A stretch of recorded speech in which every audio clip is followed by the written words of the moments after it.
dakika 45 za kwanza kile ambacho tumekifuata away kwenda kutafuta japo hata sare ilikuwa ni option nzuri. Kwa kule mbele kuanza kwa Pacome Pedro Zouzoua ni kwamba tayari una Alan Okello, una striker Depu ambao wanacheza kwenye ile nafasi nzuri ambayo angeweza kucheza Pacome kwenye kipindi cha kwanza, labda kwenye eneo ambalo kwa tza Max pia Nzengeli. Lakini unaangalia option ya Max Nzengeli na option ambayo anayo Pacome Zouzoua. Max ana uwezo wa kuwasaidia hawa viungo wa kabaji, ana uwezo wa kusambaza upendo kwenye eneo lile la juu, kutoa pasi za zile zenye macho. Lakini Pacome unamtegemea zaidi kwenye kuidrive team, yaani kwa maana dribbling ndio unamtegemea zaidi Pacome Pedro Zouzoua, na ana uwezo wa kufanya maamuzi kwamba ninapoingia ndani na uwezo wa kupiga mwenyewe shot on target na uwezo wa kulenga goli na kuiokoa timu kwenye nafasi nzuri. Kwa hiyo mimi nilichokiona hapo cha mwalimu kumweka Pacome nje haikuwa mbaya, ilikuwa ni option nzuri, lakini imetugharimu sehemu ndogo tu kwamba umakini katika dakika ya mwisho ulikuwa hafifu, ukatugharimu kwa wenye goli la kwanza.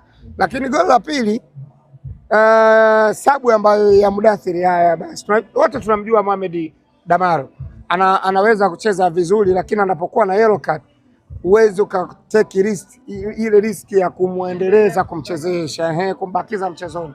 Unapoendelea kumbakiza mchezoni Mohamed Damaro, maana yake muda wote una uwezo wa kupokea maafa ya kucheza pungufu. Kwa hiyo kumtoa Damaro kumwingiza Mudathiri ilikuwa ni sababu nzuri, lakini Mudathiri hakuwa sehemu nzuri ya kucheza leo. Yaani hakuwa na mchezo mzuri. Yaani kifupi hakuna wa kumtupia lawama. Hakuna wa kumtupia lawama tu kwa away.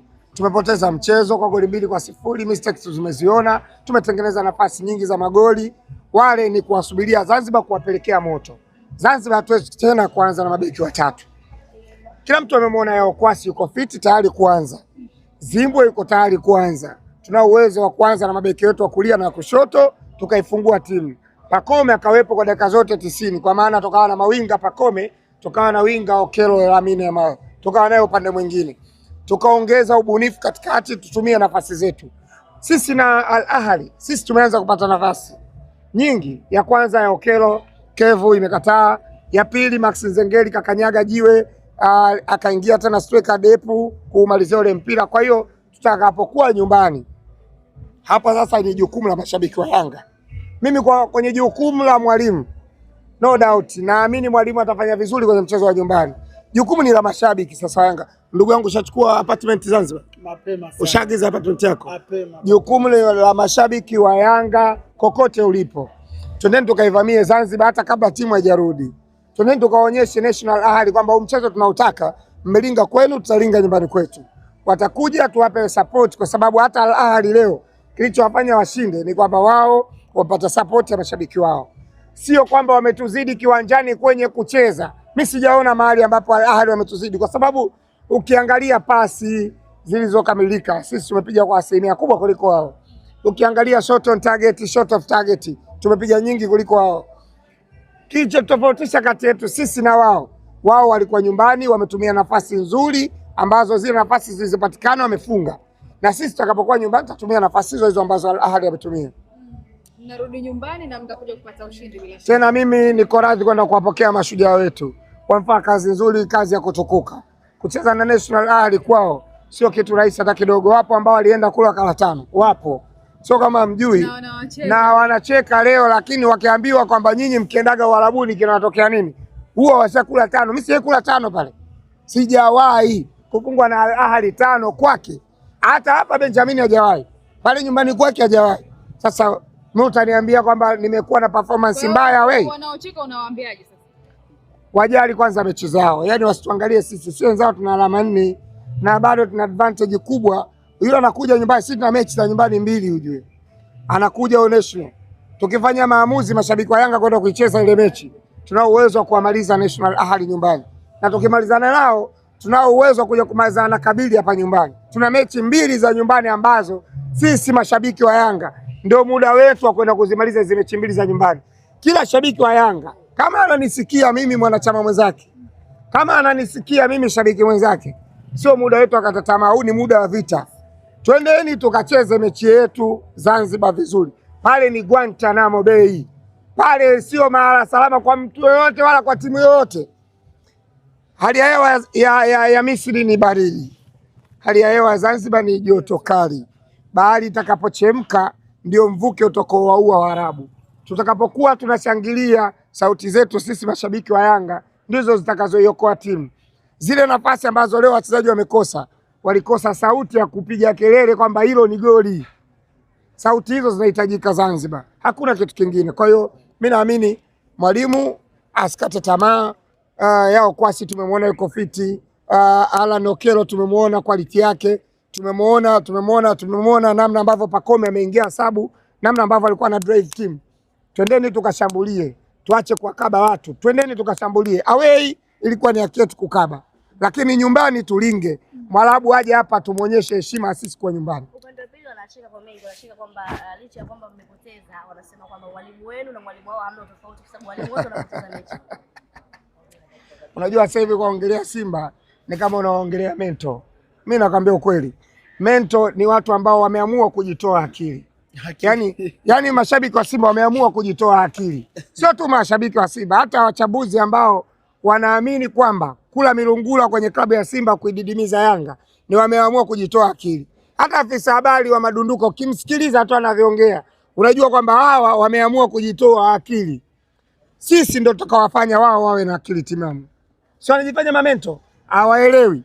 Sisi ndo unajua sasa hivi ukiangalia wameamua kama kuwa makatuni, yani kama wameamua kuwa comedian.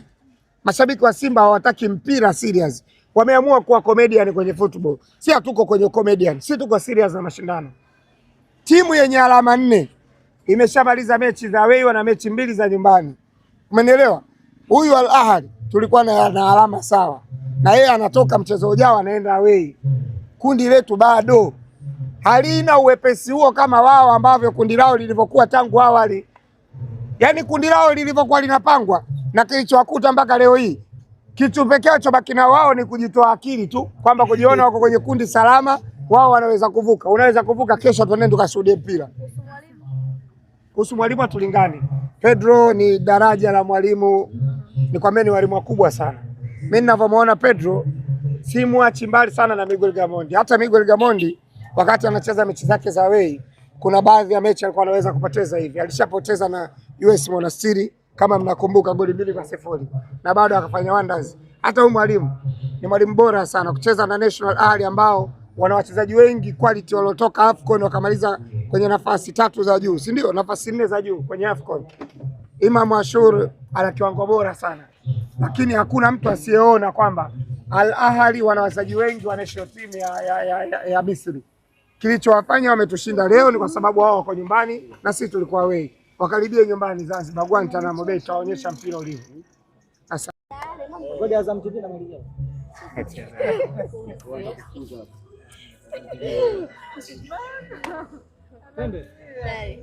Goli pole kwa mchezo. Asante. Tumepokea pole kwa sababu utapoteza mchezo, lakini so far approach ya mwalimu ilikuwa nzuri.